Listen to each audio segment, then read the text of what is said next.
Hey everybody, welcome back to the channel. Abra and I are fixing to go to Shingle Creek Park to go hiking. I've been hiking a lot lately on trails that do not allow dogs, and I feel bad because she's gotten left out of all of them. It's no secret that I love Shingle Creek Park. We've actually been there on the channel before with Abra Doodle. That was like over a year ago. But she and I are going to get out and do some hiking today. We're going to go at her pace. I'm going to let her sniff and smell. This is not going to be an exercise with me video. But we're going to take her out for some fun. I got to put the directions in. I don't know how to get there.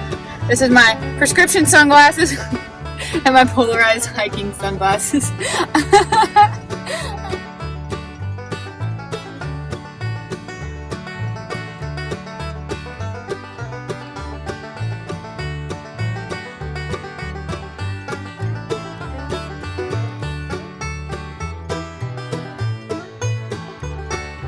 All right, let's go do this. She's so excited. She just wants to smell right off the pad. Like, we got some serious hiking trails we could be sniffing on, but she's here in the parking lot. There's great parking here at the Steffi Landing for Shingle Creek. I have done these trails with Abra once before, and I don't know exactly how long they are, but it's really pretty through some nature and natural Florida. I'm really excited. What is it? You excited? She's normally not one to pull a lot when we just go for our regular walks around the neighborhood, unless she sees something super interesting like a duck or a squirrel. But when we're at a place that she's not familiar with, she's only ever been here one time, yeah, she can be a little bit like this, at least right at first.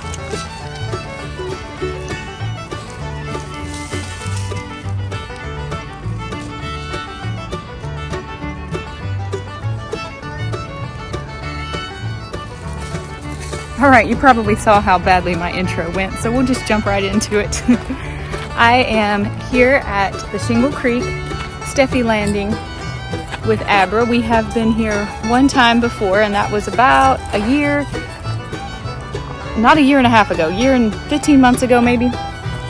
She and I have been here once before, but I don't think she remembers it. We're gonna go on a little hike together. This is not an exercise with me video. I'm gonna go at Abra's pace and let her smell anything and everything she wants. And when she starts to look like she's wore out, that's when we'll call it. So I'm not sure how far this hike is gonna be either. But this is some beautiful, natural, old Florida, untouched, just some gorgeous hiking trails. I love Shingle Creek. I have been, pardon me, I have done a video where I came kayaking here. I have actually done several videos here. I really love Shingle Creek. It's in Kissimmee, totally free, great parking, great facilities, restrooms, water fountains, kayak landing, or you can rent a kayak if you don't have your own. It's a really, really nice public park, and it's totally free, 100% free. Dogs are welcome. Couldn't be a nicer place. All right, still enthusiastic. Oof, big insect just flew right into me. Insects are big here in Florida. Isn't this gorgeous? Lovely. All this sawgrass.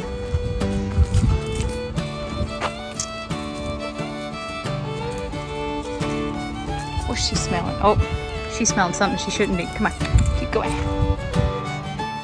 She's so excited.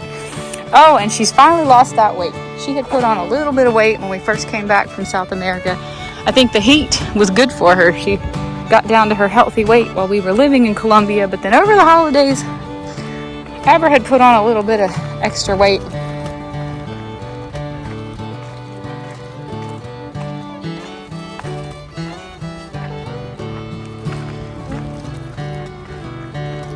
She's back to her healthy weight.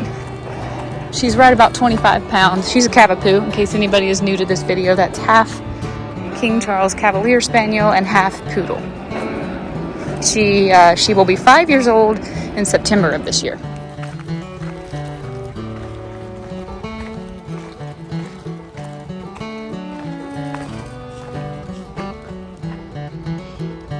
Just want to enjoy this. Abra's sniffing a plant. That's fine. You know, walking Abra is such a different experience than when I come somewhere like this by myself. And I am like, power walk, gung-ho, get your steps in. How far can we go? Mileage. You know, she really reminds me to stop and enjoy where I am. And I don't do that near enough when I'm by myself. She's always fascinated by something. And when we're doing her regular morning walks for exercise, I let her sniff some, but I also want her to, you know, move it some. Get her. But we need to find a happy medium, and this is a good example. We went for a nice, let's burn some calories walk twice this morning around our neighborhood. 20-minute walks, not long, not far. But I'm just gonna let her go at her pace, let her call the shots, and we'll see what we can see. It's a completely different experience for me because then I just stop and admire things that I might not even have noticed. Like that humongous sawgrass plant. Is this not the most beautiful thing?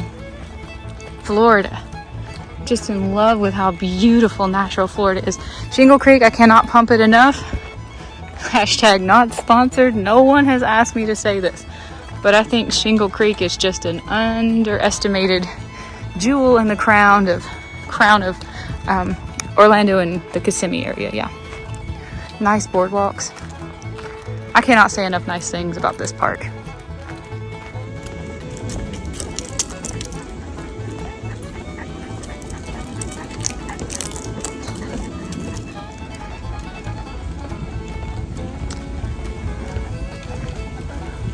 Look how nice this boardwalk is. Hi, Abra. Abra. She's like, don't bother me. I'm on a mission. I got my favorite pair of barefoot shoes on. These are really inexpensive off Amazon. They're the Hobie Bear brand. Again, not sponsored, just love these shoes. I've had them for about a year and I'm obsessed with them. Obsessed with this park. And I'm telling you what, if you're in the market for a dog and you don't know what breed to get, I cannot recommend a Cavapoo high enough. We should do a whole video sometime on how we came to have this particular dog. But long story long, it was 2020. I was working as a nurse and my mental health was absolutely about to take me out. And Michael and I, we were just so bored. There was nowhere to go, nothing to do. We were really big into rock climbing, but we only did that on the weekends with Marshall and Mari. There were no rock climbing gyms open. So during the week, we were going to the public parks to try to get our UV. Charlotte was actually even making that kind of difficult to do. But a lot of people were walking their dogs at the public parks. And the first dog that caught my eye was, well, actually both of our eyes, me and Michael, was a Bernese Mountain Dog. You know, that's a big, big dog. And it sheds really bad. But Michael thought they were super cool and thought it looked like a fun dog, but he's extremely allergic to everything. I had never heard of a doodle in my life. I didn't know that poodles didn't shed. I really didn't know that much about dogs. But we got introduced to a Bernedoodle, which is half Bernese Mountain Dog and half poodle. And when Michael found out they made a Bernese Mountain Dog that doesn't shed, he was like, all right, this is the dog we can get. This will help our mental health, give us something fun to do. We're already outside all the time anyway. We can take the dog with us. So we were thinking about a Bernedoodle. Michael really liked the Bernedoodle. The ones that we met at the park, you know, it was 2020. Everybody was getting a puppy. And the ones that we saw at the park, Michael's word for it was, they are so goofy. They're just having a good time with their humans. And they just look like happy-go-lucky dogs. And the thing we kind of couldn't get past, though, was the size. And then we found out you can get doodles that are mixed with poodles that are all different sizes. And so I started doing my research. I started learning a lot about dogs and different temperaments and breeds and whatnot. One dog, though, that I have always loved, my favorite breed of dog was always a golden retriever. But my second favorite breed of dog was a King Charles Cavalier Spaniel. And We went through a few other breeds while we were trying to decide if a Bernedoodle would be right for us, and if it would be, should we get one that was 75% poodle, what size. The more I learned, the more I felt less informed, like I really wasn't sure how to make this decision. So I was just taking my time trying to learn as much as possible, and I started following all kinds of pages and blogs and things, learning about dogs. At one point we were even considering an Irish Wolfhound, if you can believe that. We even considered becoming doodle breeders. Michael left the Bernedoodle and kind of fell for the whole idea of an Irish Wolfadoodle. But we pretty quickly realized we did not need a nearly 200-pound dog the size of a horse. So anyway, long story is getting longer, isn't it? I kept doing my research. I already knew what breeds of dogs I liked. I was learning new breeds of dogs I liked. I was learning things about breeds of dogs I thought I liked, but it turned out I didn't really like. We had ruled out Bernedoodles mainly because of how Bernese Mountain Dogs have such a high propensity to get cancers. Although you could say the same thing about King Charles Cavalier Spaniels. They have a lot of propensity for heart disease. Anyway, the research was basically, the more we researched, the more we didn't know what we wanted and what we could give the best life to, and we kept changing our minds, weren't really sure, and it kind of got to the point where I think I was having some struggles with my mental health, and it was causing me to believe that a dog would fix everything. And it's just like when you're married and you're having trouble in your marriage. Getting a baby or becoming pregnant with a baby is not necessarily the smartest solution to your marital problems. But fortunately, in our case, I feel like we accidentally made the perfect decision. We had finally agreed that a Cavapoo would be best because a Cavalier King Charles Spaniel... Are we eating grass? Come on now. Sorry, I had to stop her from eating grass. She's not hungry, trust me. We had finally come to the conclusion that a Cavalier King Charles Spaniel was going to be half the doodle. We weren't so much concerned about what size poodle anymore because we weren't trying to make a big dog smaller. So I started looking for Cavapoos on the internet, and this was right about the time where everybody wanted a puppy, and puppies were insanely expensive, and I actually could not afford a lot of them. But we found two that I could afford. One was actually so reasonably priced, but he was going to require, his name was Zeus, he was solid black, and he was going to require me to fly to Minnesota to pick him up. And I could not find, at the time, a direct flight from Minnesota back to Charlotte. And I was not comfortable making a flight with a layover with a puppy because I didn't know anything about dogs and airports, and I didn't know how that worked. And I was afraid it was going to be cruel. The dog wasn't going to get enough exercise, fresh air. Abra was more expensive than him, but she was only a few hours drive away from where we lived. So we contacted her dog mom and asked if we could come see her. There were a lot of puppy scams going on at that time. I was hearing about people would put a deposit on a dog, and then when the day would come to pick it up, there had never been a dog. It was just a photo, and I was so scared of getting scammed.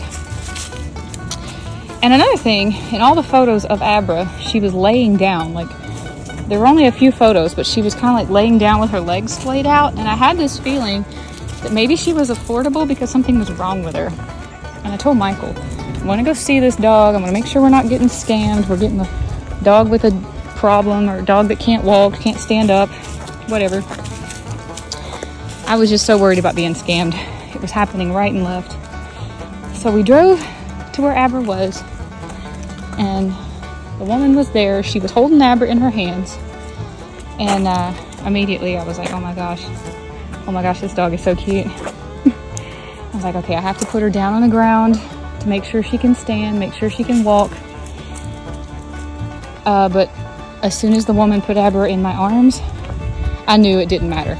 If Abra needed 4 wheels, I was gonna pull her around like a toy for the rest of my life. It did not matter, I was in love. So I put Abra on the ground, and wouldn't you know, all 4 of her legs just slid out from under her and she wouldn't stand up. And I didn't know what to do. I was like, Michael's not gonna let me pay for this dog if she's gonna require thousands of dollars in vet bills, and I don't know if she's limp or lame or what's going on with this dog, but I was in love. I think Michael probably gagged when he saw me hand over the money for the deposit, and we still hadn't found out if she could walk or not, but I did not care. I'm like, I will push her around in a stroller if I have to. I will never let this dog not enjoy life or risk not being adopted. Well, that was all crazy. She was fine, of course, as you can see. But anyway, one of the things we took when we went to meet Abra was a little stuffed animal that Michael and I had slept in the bed with us for a few days. And we asked Abra's pup mom if she would put the stuffed animal in Abra's kennel, because she wasn't old enough to leave her mom yet. So I asked her if they would put it in her kennel so that Abra could get used to the smell of me and Michael. We got to turn around and go back. And she did. So a couple weeks later, Abra was old enough to go home. A week or 2. We drove all the way back up there to pick her up and pay the rest of the money we owed on her. When we go to pick her up, of course, she's standing up and she's doing just fine. She's acting like a normal dog. The woman handed her to me. I sat in the front seat of the passenger seat of the Jeep the whole way home. And Abra was she was like a heavy, hefty baked potato. Just a little lump. I think she weighed 6 pounds, but she just sat there in my lap and then eventually fell asleep in my lap. We brought her home. We immediately, day number 1, we're doing crate training. She never cried one time for her mom. Not one time. She did not cry one single time for her mom. We did the crate training thing. I set an alarm for every 2 hours to go get her out of the crate, pick her up, take her outside to use the bathroom, and brought her back in, put her in the crate. She would go right back to sleep with that little stuffed animal. And took us 2 years before I trusted her enough and Michael was willing to let her start sleeping in the bed with us. We crate trained her way longer than we probably needed to. But she has never had an accident in the house. There were 4 accidents she had, and they were all before she had turned 4 months old. And they were all my fault, all 4 of them. 3 of them were holiday situations where she was so excited because we had family over for the holidays. And I should have taken her out more often because of how excited she was. But I forgot. I was still sticking on my, I think it was every 2 or every 4 hour alarm schedule at that point, and she just got overexcited. And then the very last accident she had was when we moved in. We sold the house and we moved into an apartment that had a balcony, and she got confused because she knew she had to go outside to use the bathroom, and she went out and peed on the balcony. But she was only like 16 weeks old, and she's never ever had an accident since. So I'm super proud of her. This is one smart dog. Teaching her tricks has always been a breeze. Okay, we're not eating that. She doesn't know I packed a string cheese lunch for the 2 of us. I'm just looking for a nice place to eat it. I want her to get good and tired first, but she's gotten to the point where she's walking pretty slow and she's nipping at grass here and there. She doesn't have a vitamin deficiency. There's nothing wrong with her. It's not any of that. She just likes to taste grass. She usually spits it right back out. She wants to rip grass or leaves off of a plant, see what it tastes like, and then spit it out. Teaching her tricks has always been so easy. She learns anything we want her to learn so quick. I eventually ran out of tricks I knew how to teach a dog. But she can do all, and she loves to perform them too, man. She gets so excited if there's something on the line she can earn, a little snack or something.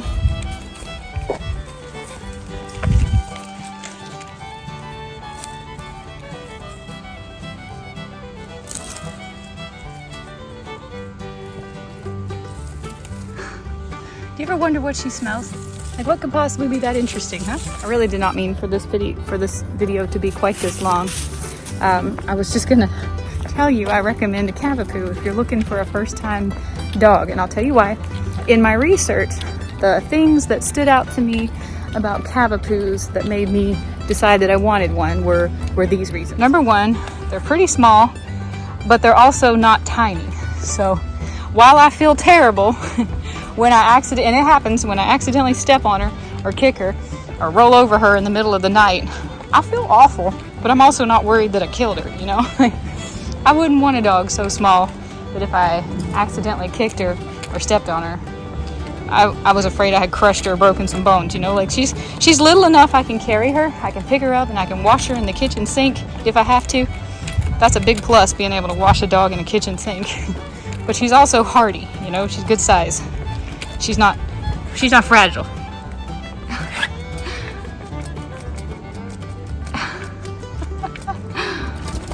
I don't think I've ever seen anything cuter in my whole life. Number two, the thing I kept hearing doing my research about Cavapoos, and I don't know if this comes from the Cavalier or the Poodle or both or the mix, but I just kept hearing how highly adaptable Cavapoos are to change, or like if your life situation changes, or they're just adaptable. They can go with the flow. They're cool. They're chill. And oh my goodness, is that the truth? We have lived in a house with a yard. We have lived in an apartment. We have lived on the equator. We have lived at the beach. We have moved, oh my gosh, I think we've moved 6 or 7 times in the last 9 months. We have, no matter what we do, she is a-okay. We move her in. I have a certain blanket that smells like me because I wrap up with it all the time. I put that blanket on a couch and she knows this is home. Put her food and her water bowl down. She is good to go. She doesn't have potty accidents. She doesn't show signs of stress. She doesn't have any trouble adapting every time we move. Another example would be, this girl loves to go hiking. You probably saw her that day we took her to Minka. We were hiking basically all day, climbing in the river, up the sides of the bank, swimming, playing in the river, just like right now. She can hike with me if I want to for miles and miles and miles, as long as I have water for her, of course. But a few weeks ago when I had the flu and I was so sick for 4 days, I could hardly get myself in and out of the bed. I mean, I opened the door, held onto her leash, and basically she had to pee right outside in our shrubbery. She was fine. She just slept in the bed with me for 4 days. While I was so sick, I was delirious. I didn't know up from down. I was burning a fever. Michael was traveling for work. Like, I thought I was dying. And she was just cool as a cucumber. She didn't bother my sleep. She just napped with me on the couch.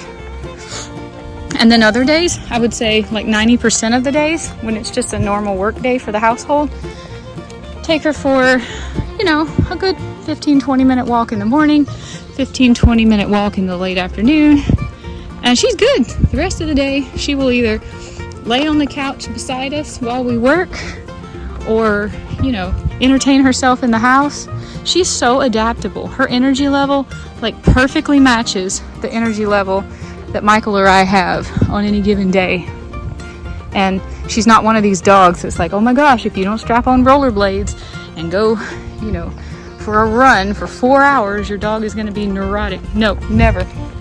She has never chewed up anything of value except a couple things she got confused and thought we gave to her, and in fact we had actually just dropped on the floor.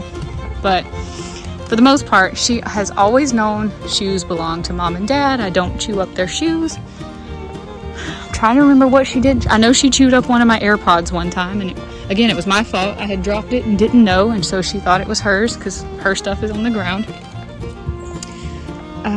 That might be the only thing. But she has always respected our boundaries. She has always respected our food. I can make a whole steak and set it on the coffee table, you know, right at eye level for her, where her eyeballs are looking right at the blood running out of my steak. She won't touch it. If I don't tell her she can have it, she will not touch it. I don't even have to tell her to leave it. She knows it's my steak, my food, and I'll give her whatever I want her to have when it's time. Like, tell me that's not a good dog. Well, I guess this hike with me and Abra has turned into a singing the praises of my cavapoo. I can't say enough good things about a cavapoo. I have been saying since we started our YouTube channel that I was going to do a video on why a cavapoo is a great choice. I mean, they are great for a family with kids. They're great for an active family. They're great for a family that's maybe not so active. Adaptable. She's not very friendly around kids, and I think that's because there are no kids in our family, and she's just never really been around them. So she tends to bark at kids. I pull her leash up if we happen to pass kids on a trail, just so that she doesn't scare them. She would never bite. If anything, she's just afraid of them because they tend to want to, reach for her, and that scares her a little bit. But she would have been better with kids if we don't know any kids. None of our friends have kids, or there's no kids in the family. We've never had an opportunity really to introduce her to kids. I would definitely say that is not reflective of cavapoos as a breed. They are not unfriendly towards kids. It's just she never got to be around any. So it's extremely rare that she ever even sees kids. And when she does, she's a little freaked out.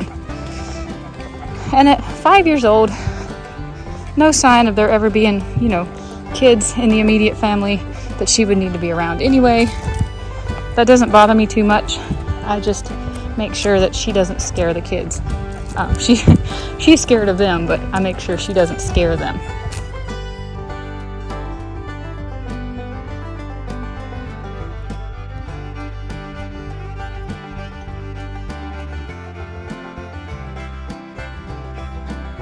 Okay, so this is the out and back trail that we just hiked.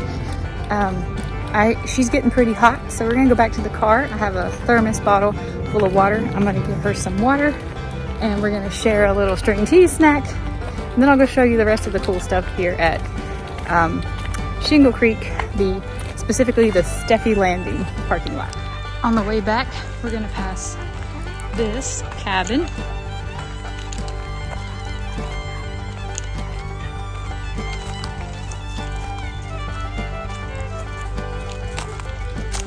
I know you can't smell, but from right here I can smell like the old lumber smell.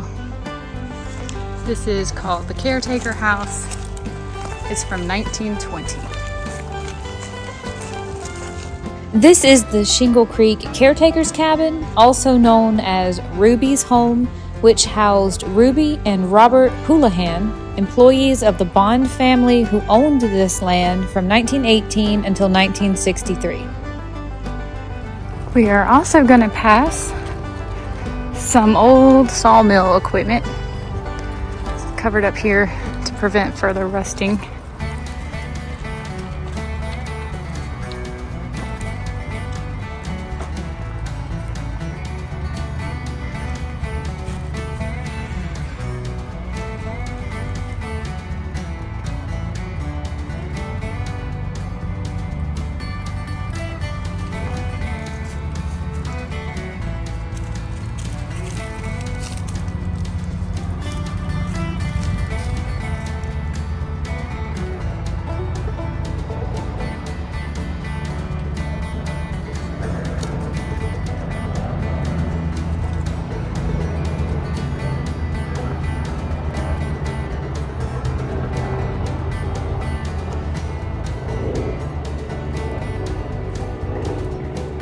And there's more over here.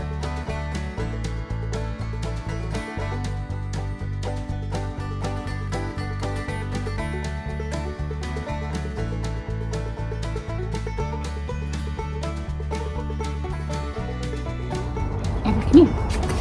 Come here. Hop up. Hop up. Come on. Hop up. Yeah, come here.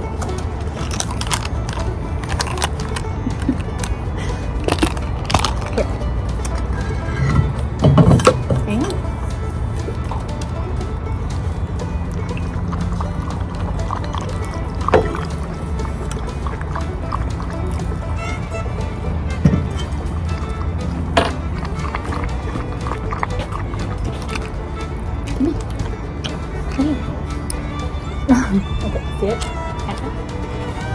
Oh. Hang on.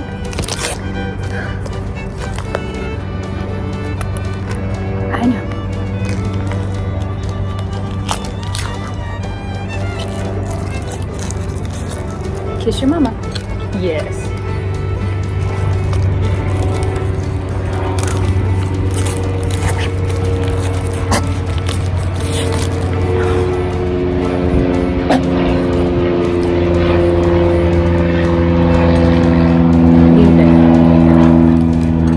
This one's mine.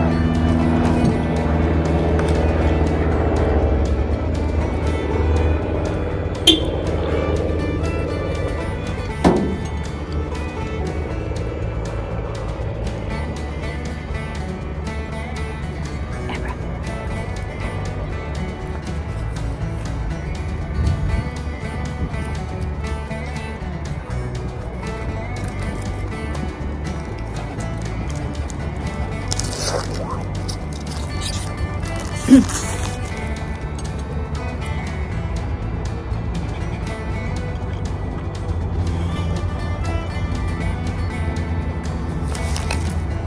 Look how cute she is.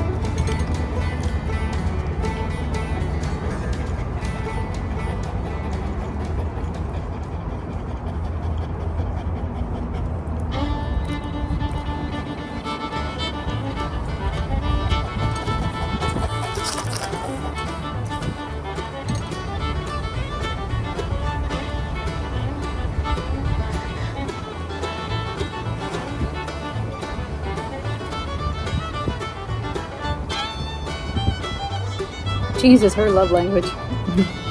Kiss your mama. No. Sit. Kiss your mama. Normally that goes a little better, but she's just too hyped up for cheese. Down. Good girl.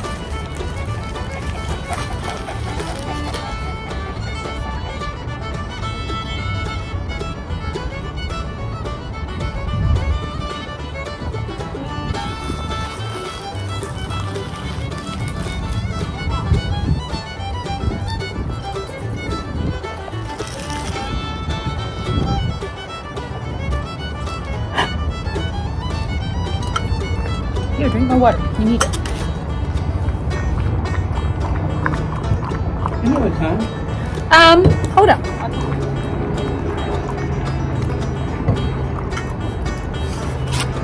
You are so lazy drinking laying down.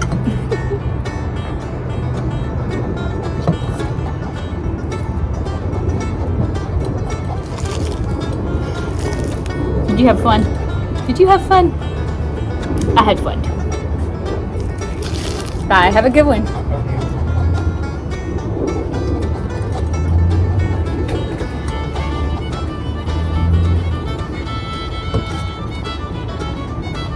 High five. Yeah, good girl. Good girl. You should drink more. I'm telling you, it's a hot day in Florida.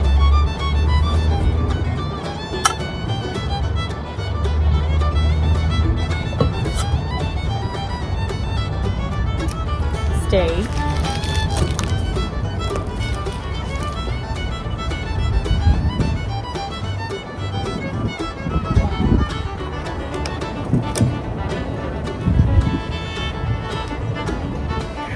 Good girl. You are so good. You are so good. Yes, you are. You're the best dog in the world. Best daggone dog in the West. There's one more thing I want to show you before we leave Shingle Creek. It's another cabin. And I have done another video when we came to visit Shingle Creek before. Unfortunately, you cannot go in this cabin. I wish that you could. There's a sign here you can barely read. I'm going to snap a photo of it so I can try to interpret what it says. But it's just a really cool cabin from the early, I believe early 20th century. Here at the park. This home was built in 1911 after Judson and Molly Steffi moved their family from Kentucky to Shingle Creek. The home in which the family had initially lived burned down and was replaced in 1911 by this home presently on the site. It originally had a porch on 3 sides and has been remodeled and enlarged over the years. Their son George married Ada, the daughter of famous steamboat captain Clay Johnson. This allowed him to captain the steamboat Roseata to transport goods and cattle throughout the Kissimmee chain of lakes.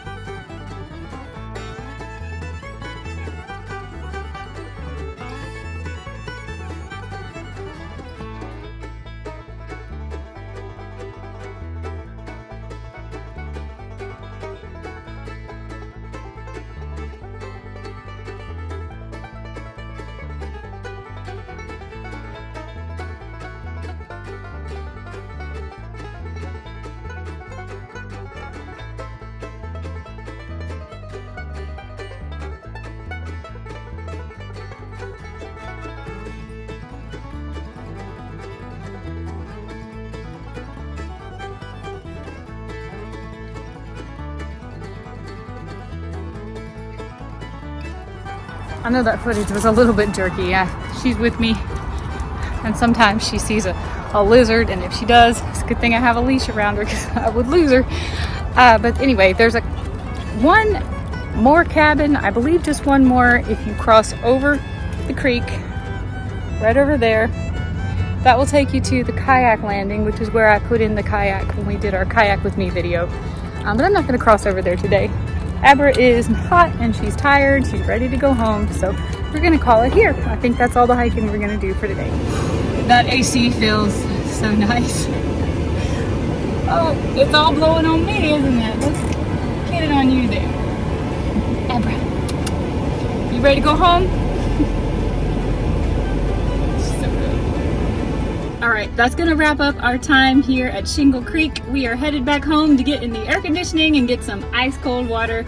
We'll see you guys another day in another adventure. Thank you for tagging along for this